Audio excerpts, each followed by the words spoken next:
Okay, others may join us. Hi, everyone. Yes, we're glad you could join us. I'm Tony Fusco. I'm the co-producer of Boston Design Week, which is in its second week right now. We still have some 25 programs this week. So if you're interested, they're all on our website, www.bostondesignweek.com. I'm here today with Nonie Gadsden, who is the Catherine Lane Weems Senior Curator of Decorative Arts and Sculpture at the Museum of Fine Arts in Boston.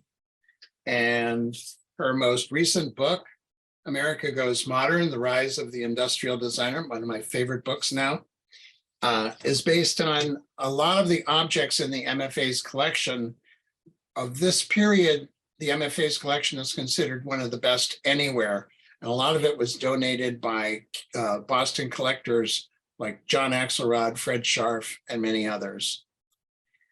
What I find most fascinating about the book is that it takes iconic objects from the 20s, 30s, and 40s and places them in their social, cultural, and economic context so that each one really comes to life.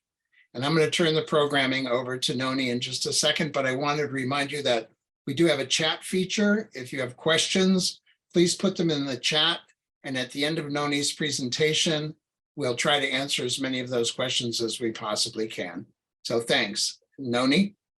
Great. Thank you so much, Tony. And thank you all for coming today and for your patience with us. I'm going to share my screen and get started.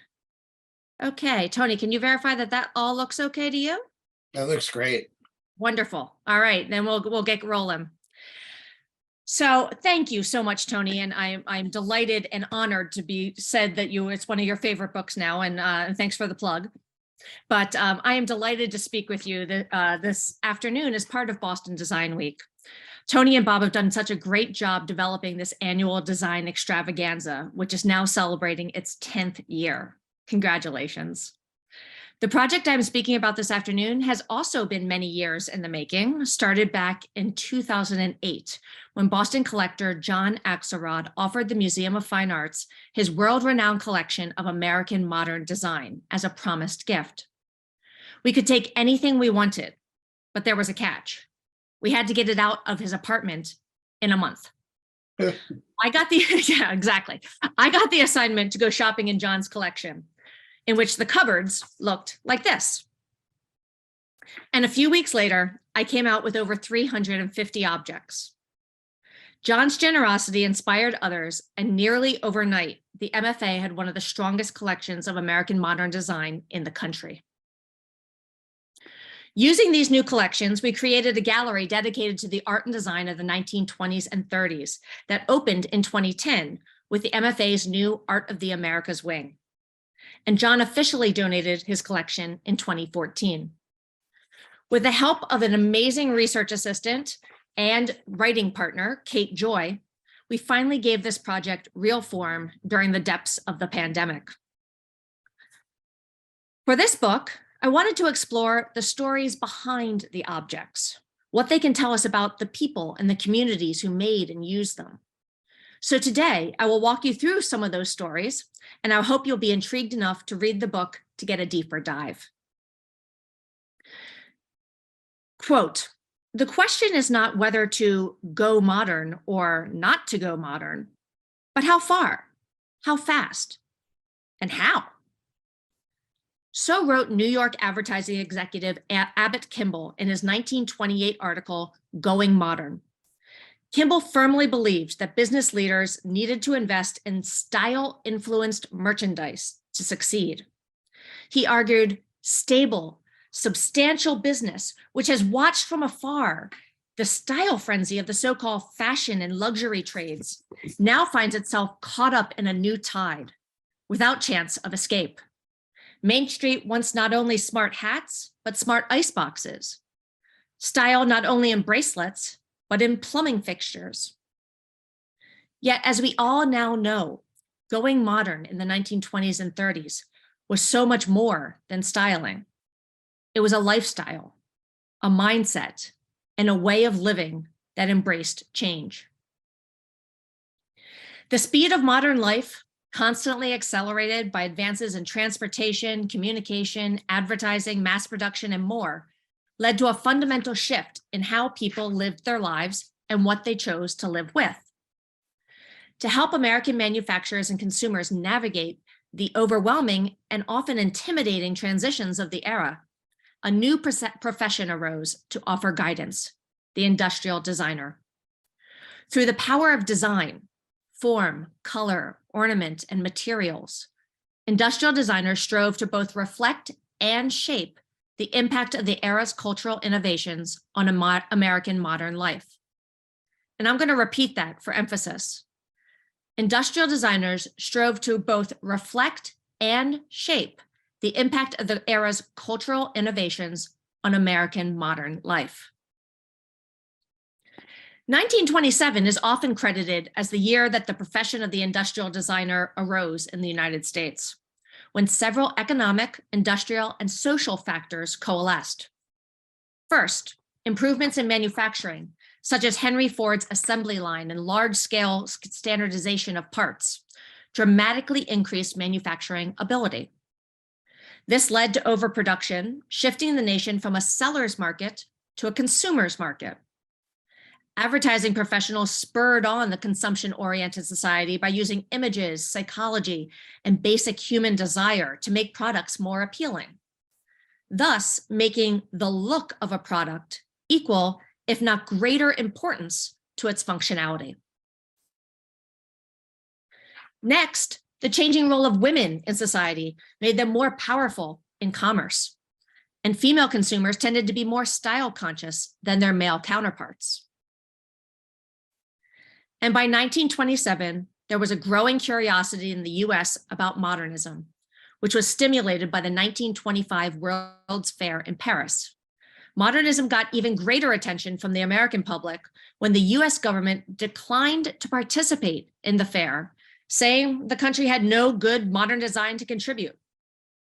Many Americans were outraged and embarrassed that the mighty United States, now leading in economic, manufacturing, and military power, would so readily admit such deficiency.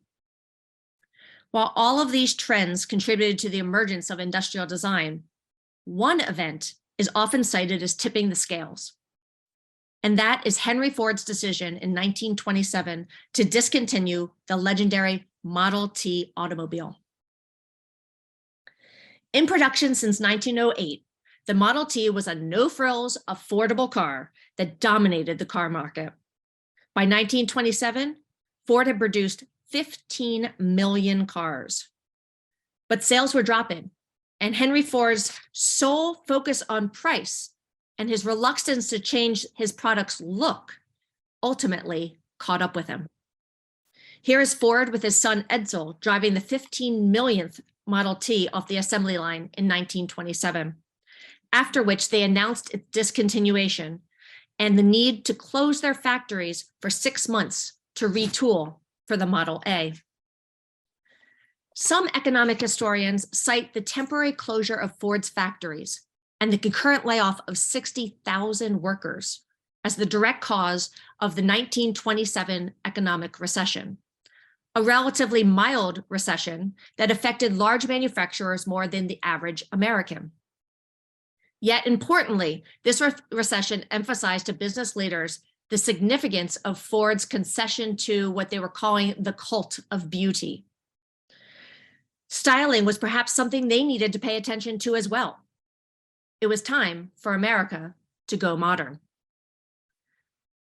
The book focuses on the impact of 5 individual industrial designers who were establishing the not just American style, but an American way of living. Paul Frankel, Donald Desky, Victor Schreckengost, Harley J. Earl, Belle Kogan. In a series of 5 short stories, I examine a single design by each of these designers dating between 1927 and 1934. Each of the chosen designs embodies a transformative cultural innovation of the modern era. The stories behind these objects represent the earliest years of industrial design in the United States. A desk and bookcase that represents modern skyscraper architecture and the new needs of apartment living. A table lamp that shows the impact of electricity on everyday life. A punch bowl that represents the rise of American modern nightlife in the age of prohibition. An automobile whose sleek, streamlined curves and promise of independence transformed where and how people lived.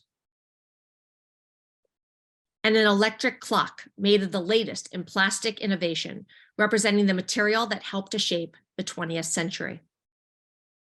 Today, I will explore 3 of these objects with you. We will start with the skyscrapers and city living. Americans were not predisposed to like modern design. Historically based design styles were much more familiar, warm, and comfortable. Many felt that modern design was just the opposite, strange, cold, and terribly uncomfortable. Viennese architect and designer Paul T. Frankel resolved to popularize modern design in America, but it was an uphill battle. He wanted to find a specifically American version of design that reflected the needs and spirits of American life. Frankel was so dedicated to this vision that he refused an invitation from the US government to attend the 1925 World's Fair in Paris.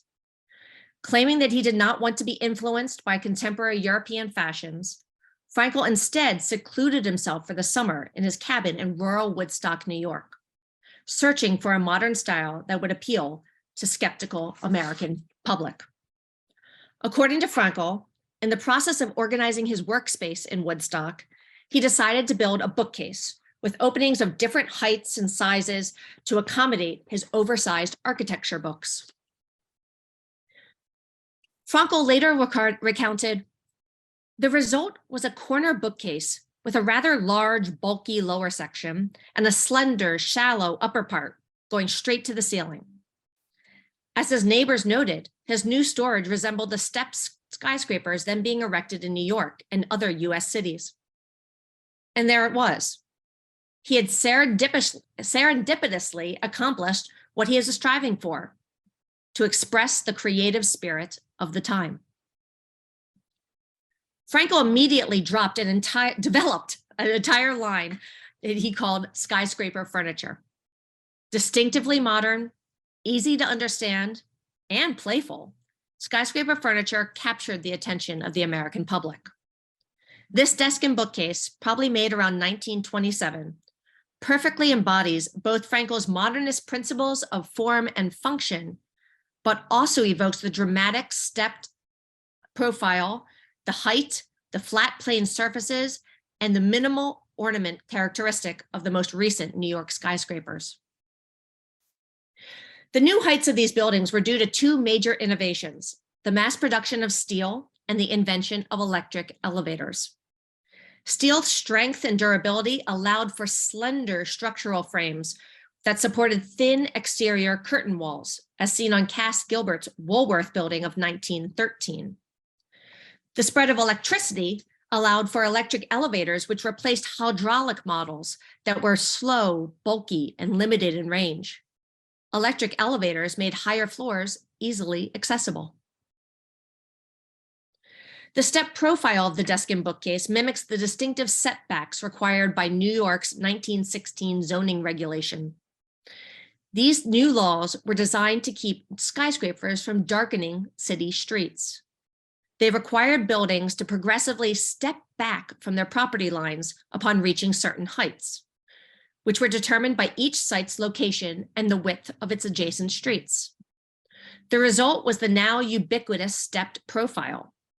Although not intended for artistic purposes, the steps broke up the solid cube into terraced units, bringing as much more interest and contrast to the mass of the building. Similarly, in his desk and bookcase, Frankel highlighted the contrast of light and shade, solid and void, with irregular steps receding in multiple directions. Frankel's desk and bookcase not only looks like a skyscraper, but it was also designed to function well in a small skyscraper apartment. In addition to room for storage and display, it features an expandable work surface, complete with integrated light bulb, typewriter cavity, and space to push in a chair.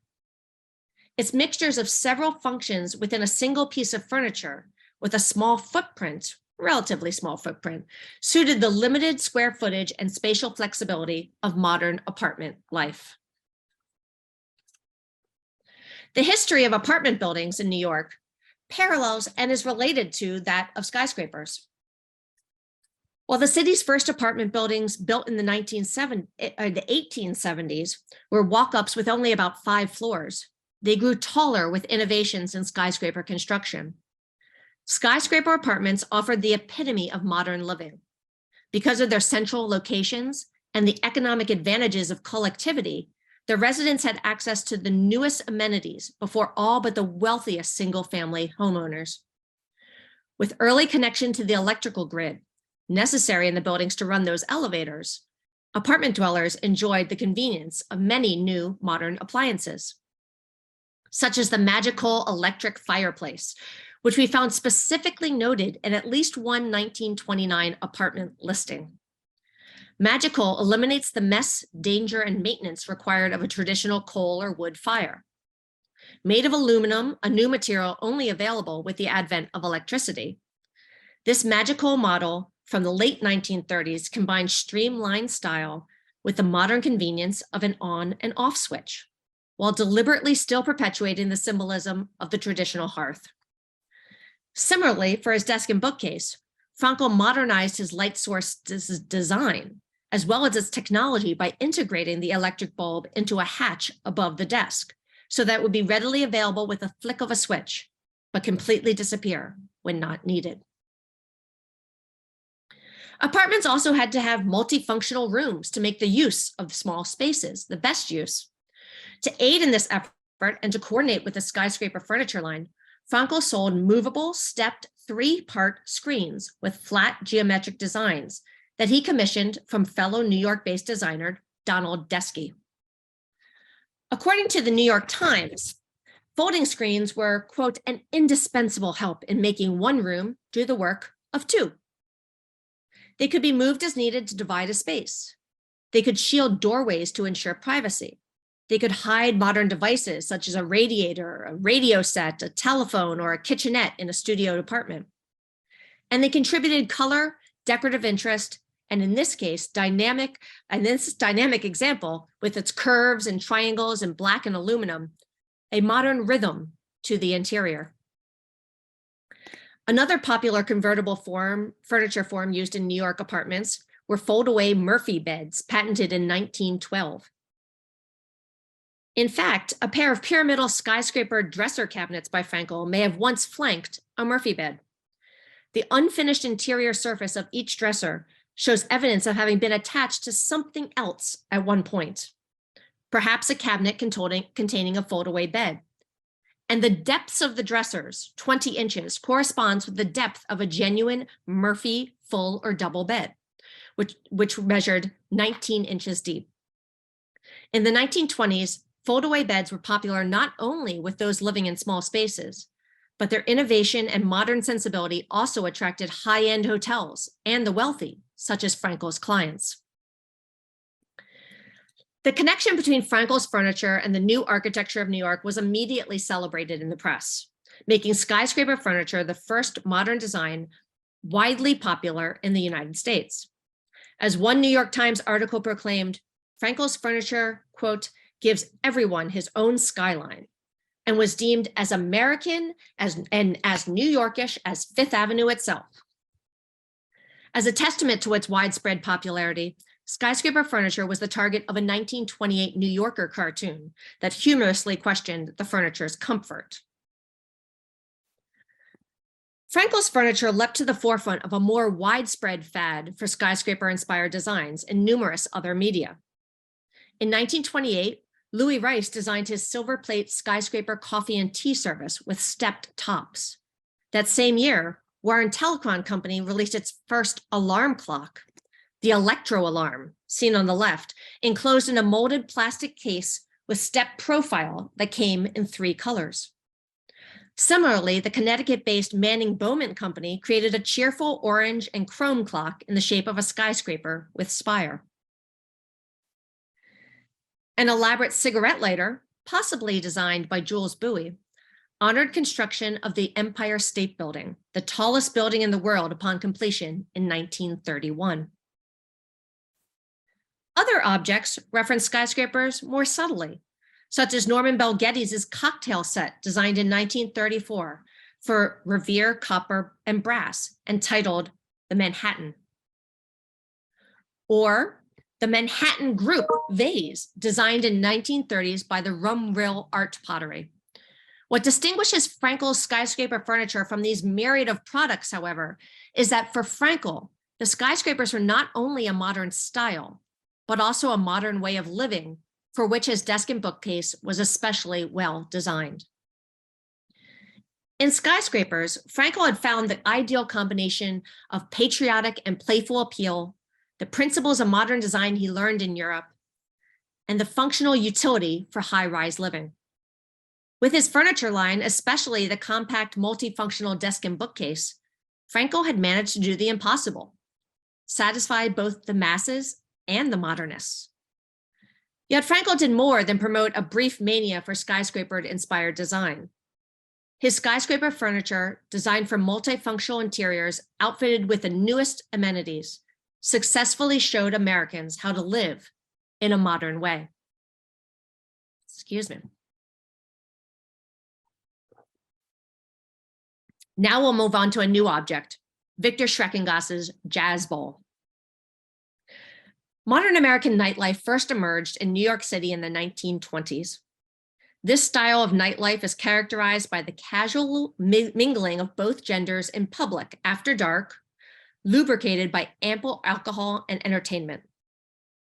Many elements of modern nightlife developed in the preceding decades, including the ongoing electrification of the city, the advent of nightclub-style entertainment and public dancing, the loosening of restrictions on women, the popularization of cocktails, and the latest rage in modern music, jazz.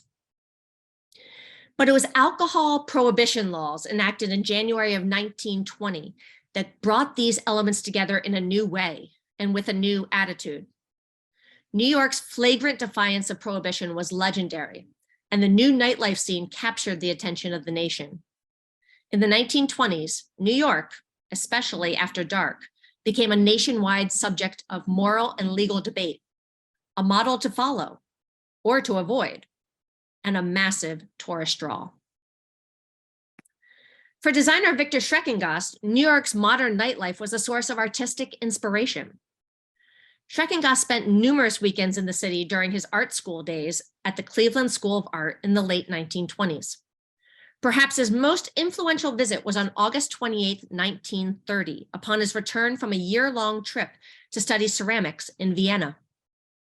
With his recent European exposure, Schreckengoss was seeing New York's unique traits with fresh eyes. A few weeks later, Schreckengoss started a job as a designer at the Cowan Pottery in Ohio. One of his first assignments was a commission for a punch bowl with a New Yorkish theme. Drawing upon his recent experiences in the city, the 24-year-old wrapped the vessel with a cubist-inspired collage of skyscrapers, light-up signs, alcoholic drinks, and instruments from a jazz band. The finished product in dark blue and glowing turquoise perfectly captured the essence of New York's famed modern nightlife. Originally titled The New Yorker, the bowl is now commonly known as the Jazz Bowl in reference to the word jazz in its design, as well as the soundtrack of its era. Stylistically, Schreckengoss's Jazz Bowl reveals his up-to-date knowledge of modern art and design. The overlapping images and words derive from cubism and collage. This effectively conveys the crowded and hectic feel of New York, which in 1930 grew busier and taller by the day. Imagery on the Jazz Bowl includes two clusters of skyscrapers that clearly establish the scene as New York. The tower's expanding profiles replicate the sense of looking up from below, with the tops of the looming buildings appearing to reach the stars. 3 blank street signs projecting from streetlights suggest the endless intersections visitors must pass while traversing the city. The overlapping stop and go circles towards the bottom represent traffic signals and recall both the speed and the abruptness of city travel. The cluster of signs conjures the quintessential American urban landscape upon which modern nightlife is centered, Times Square. Times Square was and still is famous for its visual cacophony of electrified signs. By the 1930s, over 80 theaters had been built in the area, each with multiple illuminated signs.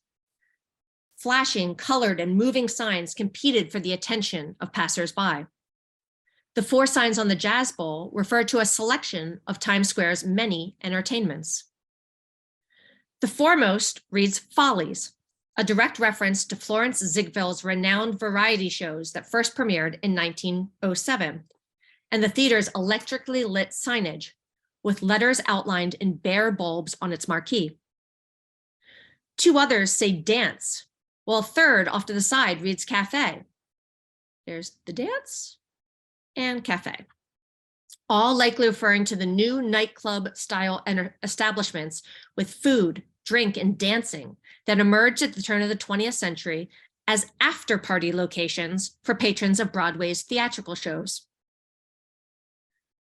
The bowl's image of a clock face is likely meant to suggest the Paramount Building on 43rd and Broadway, which opened in 1926.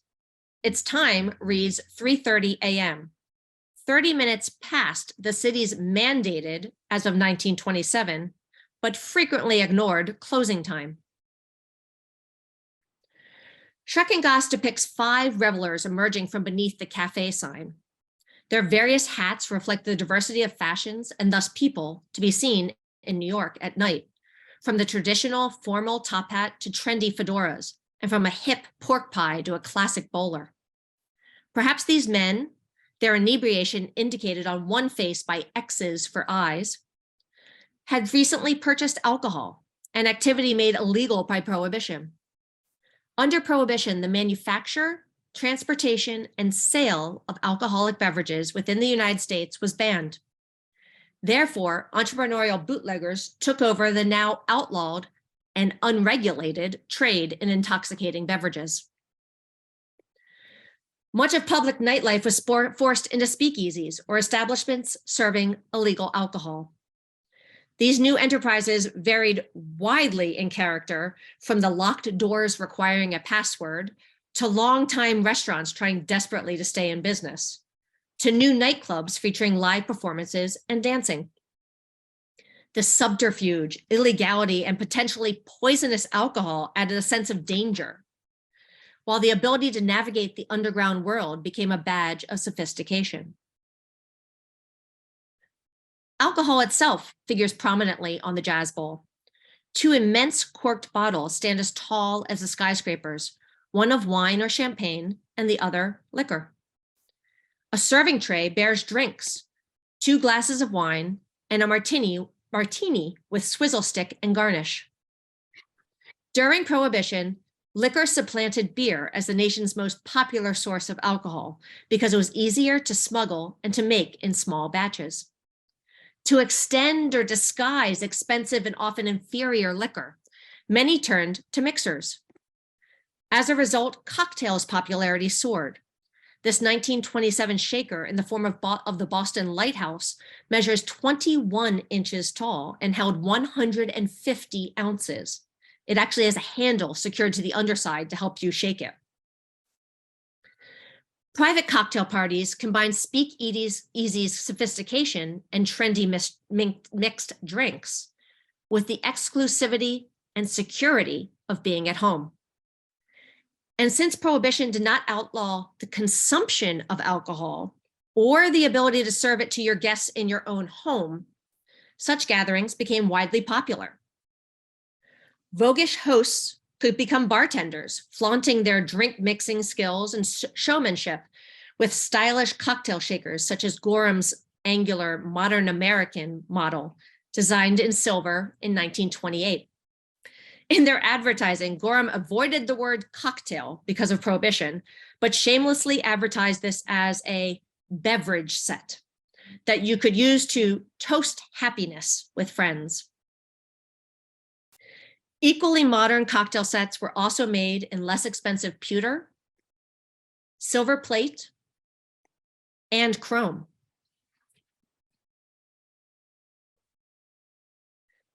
Like alcohol, music is key to the Jazz Bowl's design. Written in bold, stylized letters on a drum head, the word jazz is encircled by the major elements of a jazz band. Wind instruments represented by a pair of saxophones, an instrument that Schreckengoss himself played. Horns represented, including a trumpet beside a larger trombone, seen only as sound holes. And a rhythm section, complete with a drum, hi-hat cymbals, and keyboard represented here by a theater's organ pipes. The trumpet, trombone, and one saxophone emit sound waves, while the second saxophone is waiting his turn, according to Schreckengoss, as jazz music often required. Schreckengoss was not the first modern artist to harness the characteristics of jazz music to visually represent modernity. Some attempted to translate the rhythms and emotions of jazz music into colors and shapes, such as Arthur Dove in his 1927 abstract work, George Gershwin, I'll Build a Stairway to Paradise. Other artists depicted scenes from the jazz world, such as Norman Lewis's 1943 Harlem Jazz Jamboree. With its jumble of faces, expressions, and textures, Lewis vividly portrayed the vivacious spirit and intimacy of a Harlem jazz club. Like both of these canvases, Schreckengoss's Jazz Bowl relies on quick, choppy lines, repeated patterns, and individual style to evoke the modernity of jazz. Yet despite its embrace of jazz style and characteristics, the Jazz Bowl lacks any direct reference to a crucial element of jazz culture, race and racial mixing, as depicted in Lewis's painting. Jazz was first developed by Black musicians in New Orleans and spread throughout the country during the Great Migration, when in the 1910s alone, it is estimated that nearly 500,000 Black people fled Jim Crow segregation in the South for cities in the North. These new urban communities sparked a flourishing Black cultural expression in literature, poetry, theater, visual arts, philosophy, and music. New York's Harlem became the mecca of this rising racial consciousness and expression, called the New Negro movement at the time, and now often referred to as the Harlem Renaissance. Perhaps more than any other artistic product of the New Negro movement, jazz music had the farthest reach and greatest immediate cultural impact throughout the United States and abroad. In addition to touring shows and recorded albums, radio broadcasts of Duke Ellington's Cotton Club shows went nationwide in 1929, turning the jazz great into a household name and the Harlem nightclub into a requisite tourist stop. Just as Schreckengoss' Jazz Bowl does not directly reference race, it does not explicitly feature women either. Although these elements were consciously omitted, they were inherently implied and therefore are important for us to acknowledge in order to understand the full context in which this bowl was made. Schreckengoss may have left both of these out to avoid personal concerns with his anonymous client, but he later reported, quote, "A week after the bowl was shipped, the New York gallery who handled the commission called to say that the lady who ordered it was so pleased that she wanted to order 2 more. She said her husband Franklin loved it too. One was for her house in Hyde Park, New York, and the other, the White House in Washington." It was only then that Schreckengoss discovered that his client was Eleanor Roosevelt, and that her husband, then governor of New York, was running for president in 1932. Eleanor ordered the bowl to celebrate Franklin's re-election as governor of New York. By 1930, many former supporters of Prohibition, including Eleanor herself, who did not drink, had changed their mind about the national alcohol ban. Franklin, who was well known for his gin martinis with excessive vermouth, came out strongly in favor of repeal as the Democratic candidate for the presidency in 1932. With Roosevelt's win, Prohibition was quickly repealed. FDR announced its end over the radio in 1933, December of 1933. And now we'll move on to plastics.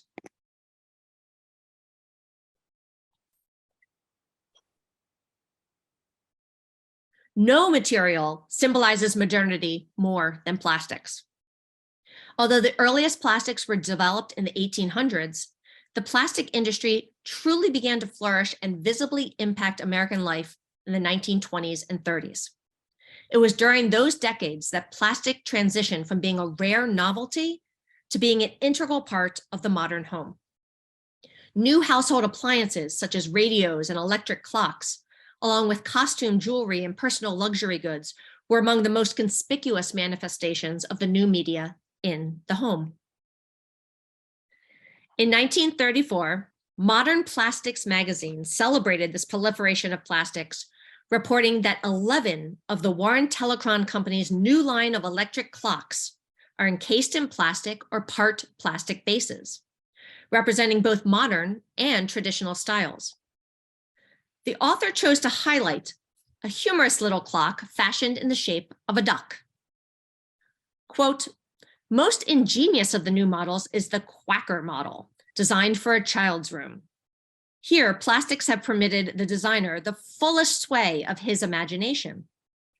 The clock ceases to be merely a part of the furniture and becomes an educational and entertaining toy, something that parents will willingly buy and children eagerly cherish."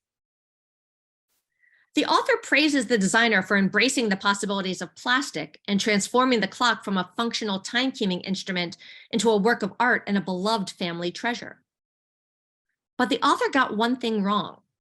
The Quacker is not the result of the fullest sway of his imagination, but the fullest sway of her imagination.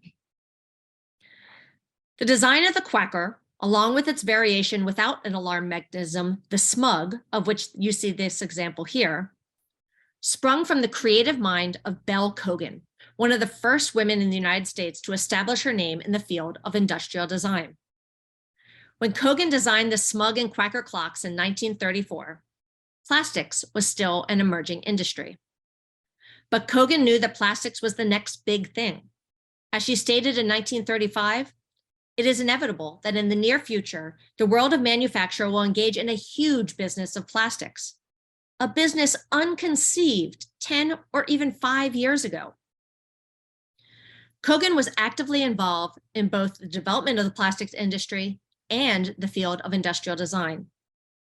Yet, although Cogan's activity in plastics touched upon nearly every major advancement and innovation in the industry prior to World War II, her contributions to both the plastic industry and industrial design in general have been under-recognized by historians, likely due to her gender. Working as a woman in a man's world, Cogan had to overcome rampant sexism. Here you see her at a 1942 meeting of the Industrial Designers Institute. One of these things is not like the others. Cogan later noted that, quote, "Manufacturers were quite antagonistic when a woman came around proposing new ideas. They didn't think a woman knew enough about the mechanical aspects of the situation. I had to prove I have a practical mind. I guess it is proof when there are very seldom any corrections to my designs." More than once, Cogan lost jobs when clients discovered she was a woman. In response, Cogan used her gender to her advantage. She argued that, as a woman, she knew what women wanted and had special insight into the feminine buying psychology, as she called it. Cogan is, in fact, one of several women who worked in American industrial design in its early years. Yet accounts of industrial design in the United States have historically privileged men, such as Walter Dorwin Teague or Norman Bell Geddes, over their female counterparts, including Cogan, Ilonka Karatz, Elsa Tenhart, Helen Hughes Delaney, Virginia Hamill, and Ruth Reeves. Some of them so little studied that finding images of them is still hard. So if anybody knows any images of Tenhart or Hamill, please let me know. These pioneering women, among others, not only had to contend with the gender discrimination of manufacturers, fellow designers, and the general public throughout their careers, but also the gender biases of historians and those documenting the field for future generations. One of several reasons for such neglect is that female industrial designers were often restricted to working on products traditionally associated with women, such as textiles, personal accessories, or items geared towards children. But speaking of items geared towards children, let's return to Kogan's clock. The smug clock may seem like a frivolous novelty or inconsequential child's plaything. However, this clock is a notable example of early modern design in plastic. The smug reveals an in-depth understanding of the diverse and evolving possibilities in early plastics, and more importantly, the critical limitations of both the material itself and the public's reception of it. Kogan's familiarity with plastics allowed her the freedom to push the boundaries of traditional clock forms and finishes, and to adopt a more playful tone. By the time she designed the Smug and Quacker clocks, Kogan had 5 years of experience with a variety of plastics, including Cassin, Bakelite, and Catalin. She had learned firsthand the two most important physical properties of plastics that influence their use in producing consumer goods. First, their method of manufacture, meaning molded or cast, and second, their ability to take color. More than any other characteristics, these attributes dictated the practical application and public profile of the 4 dominant plastics manufactured in the United States prior to World War II: celluloid, Bakelite, Catalin, and Plascon. Celluloid is composed of cellulose nitrate and is the earliest plastic in the United States, dating to 1869. Celluloid was not initially prized for being innovative, but rather for its ability to imitate natural materials. This elegant hair comb, for example, mimics the colors and look of tortoiseshell. Although celluloid provided a convincing imitation of other materials at a lower cost, it could not be molded. It still required labor-intensive hand craftsmanship to shape the finished product. This reliance on skilled labor, along with celluloid's variability, fragility, and high flammability, significantly hampered its wider industrial use. The next major advance in plastic technology came in 1907, when Leo Baekeland invented Bakelite in Yonkers, New York. Composed of phenol formaldehyde, Bakelite was the first entirely synthetic plastic with no natural ingredients. Bakelite is lightweight, insoluble, unaffected by most chemicals, hard, durable, and an excellent insulator for heat and electricity. Most importantly, it can be molded into any shape, including curves such as you see in Walter Dorenteig's iconic Baby Brownie camera, designed for Eastman Kodak in 1934. However, Bakelite had its weaknesses as well. To provide the necessary strength to maintain a shape, it requires filler materials, which in turn limits its color palette to dark or mottled pigments to disguise the fillers. In addition, the carved steel molds often required both machine and hand labor, greatly increasing the investment costs in the product. Therefore, early use of Bakelite was largely confined to industrial purposes, such as electrical insulation. The expiration of Bakelite's patent in December of 1927 opened the door for other companies to legally experiment with phenol formaldehyde. In 1928, the American Catalin Corporation introduced cast phenolic resins. Catalin lacked the strength-building fillers of Bakelite, so while it retained all the other properties of Bakelite, including durability and high thermal and electric resistance, it also had the coveted ability to support a wide range of colors. As a result, the new cast phenolic resins were quickly utilized for household goods, particularly electrical appliances and tablewares. The Manning-Bowman Company wasted no time in adding color to their new machine age-inspired wares, such as their chrome-plated mixer set with jade green Catalyte handles and knobs. They've darkened over time, but trust me, they were jade green. And as well as their skyscraper-shaped electric clock you saw earlier, designed with bright orange inset panels of Catalin. Where Catalin made the biggest impact, however, was in costume jewelry. Cast phenolic jewelry became trendy in the early 1930s, such as this multicolor bracelet known popularly as the Philadelphia bracelet, a nickname having come from the record price it set at an antique show in Philadelphia in the 1980s. Not only did the jewelry brighten up a woman's outfit, but its low price point allowed many women to have multiple sets. By 1934, Modern Plastics magazine reported that cast phenolics have seemingly captured the costume jewelry market. In fact, in 4 short years, they've practically created a market that hitherto did not exist. Plain uncarved bangles cost as little as 20 cents, though prices increased for more sophisticated designs that involved additional hand craftsmanship for carving and laminating different colors. The Philadelphia bracelet, which combined 5 different colors with precise carving, would have cost on the higher end between $1 and $3. Kogan designed a pioneering and influential line of cast phenolic jewelry in 1933. Notable for its distinctive combinations of 2 colors, the line was commissioned by Philadelphia-based jewelry and novelty company Blyfield and Goodfriend, made by Bakelite, and sold at F.W. Woolworth stores nationwide. The pins, earrings, and rings are carved into simple geometric shapes. The bangles are accented with inlaid dots of a lighter color, particularly the elongated dots, such as what you see here. The inlay technique would later be replaced by injection molding. The last of the 4 major plastics most commonly used in the United States before 1940 is Plascon, composed of urea formaldehyde.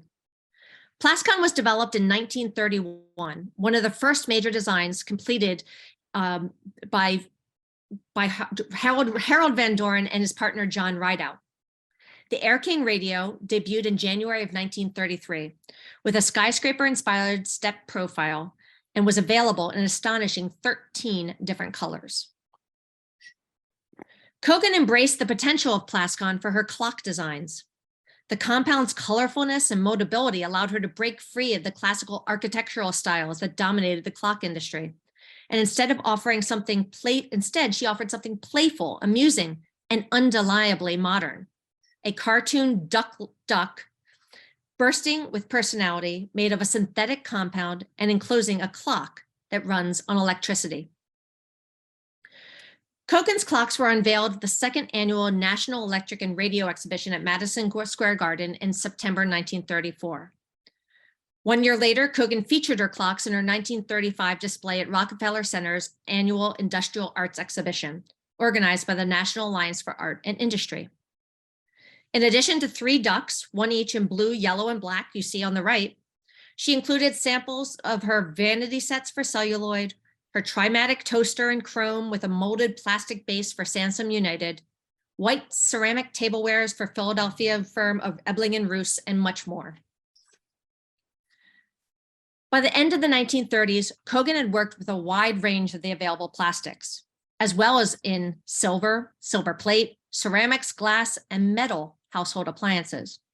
She would continue to work in the latest plastic technologies well into the 1940s and 50s, most notably with her signature line of melamine dinnerware designed for New Jersey plastics molding company Bouton Manufacturing.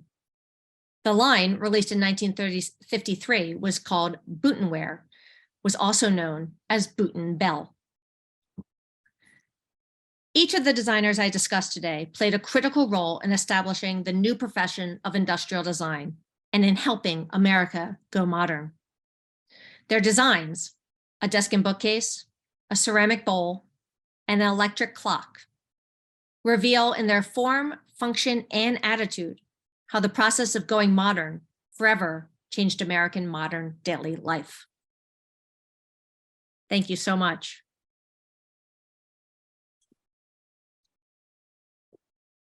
Wow. unbelievable amount of research. I can't even imagine where you started on some of that. Well, part of the fun was doing it during a pandemic when archives were closed. So How did you discover Bell Kogan? Because of course, I'm someone who's been interested in Art Deco for 50 years, and I had never heard of her. yeah. Well, I can't take full credit for discovering her myself. She is better known, and more attention has been paid to her work in silver.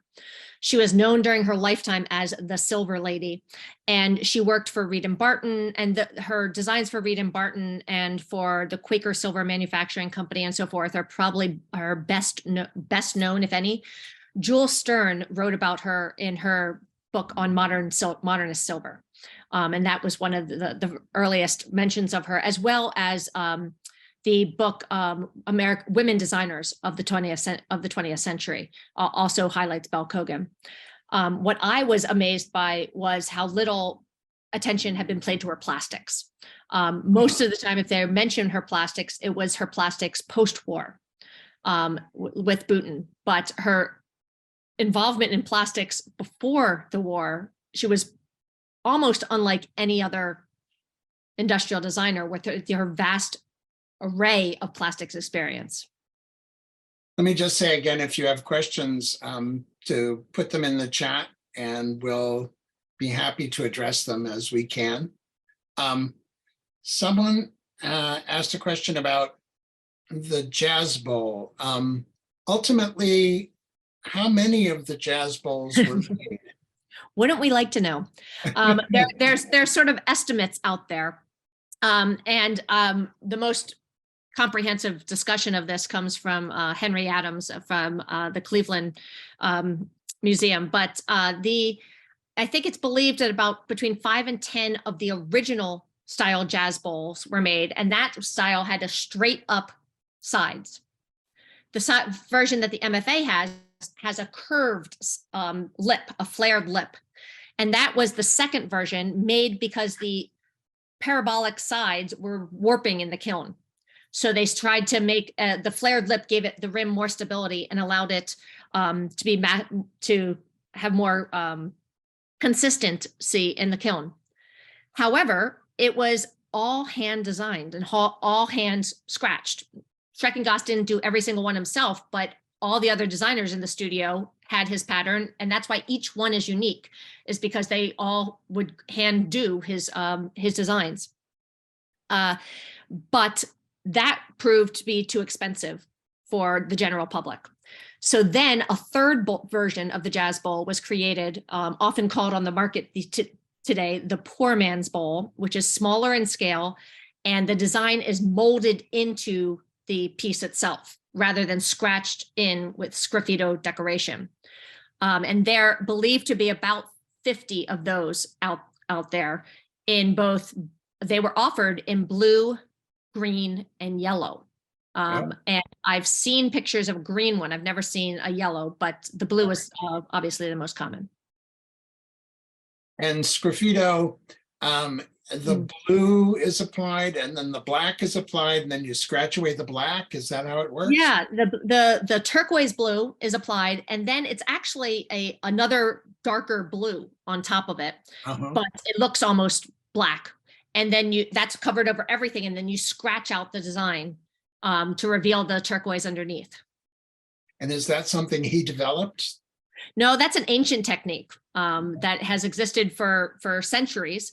And he was trying to get that immediacy, that feel of the hand and the quickness and the speed of modern life. And he felt that technique, which Guy Cowan, the head of the Cowan Pottery, was also promoting at the time, and they called it at the time dry point decoration, that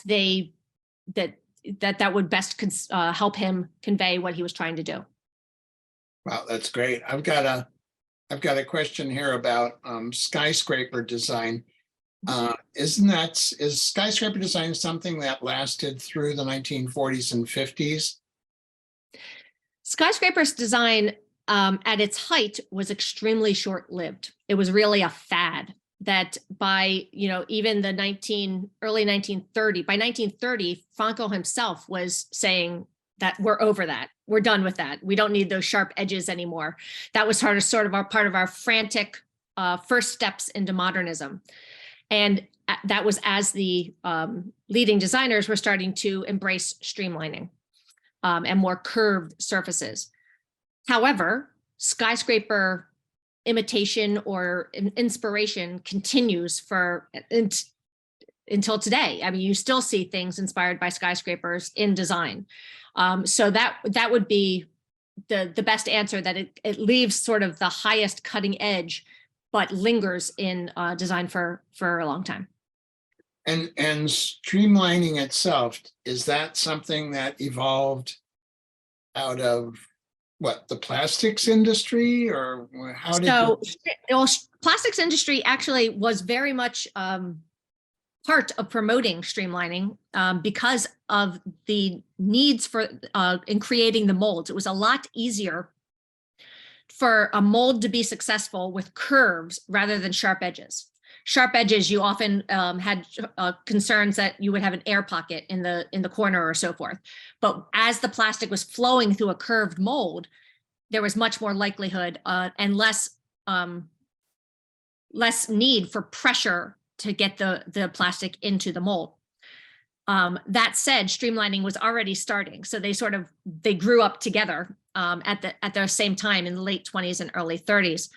But streamlining really, it comes from centuries of, seafaring and, navigation through water. And then what it really popularized it in the late 1920s was the advent of aviation and commercial aviation.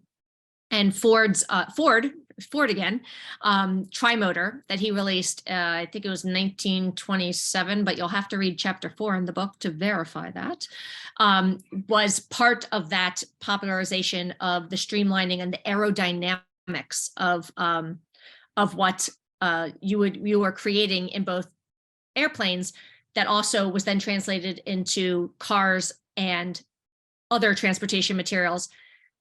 And really, it was proven very quickly that in cars, streamlining did not save you much gas price or make you that much faster for the average consumer, maybe for the high-end racers, but for the average consumer.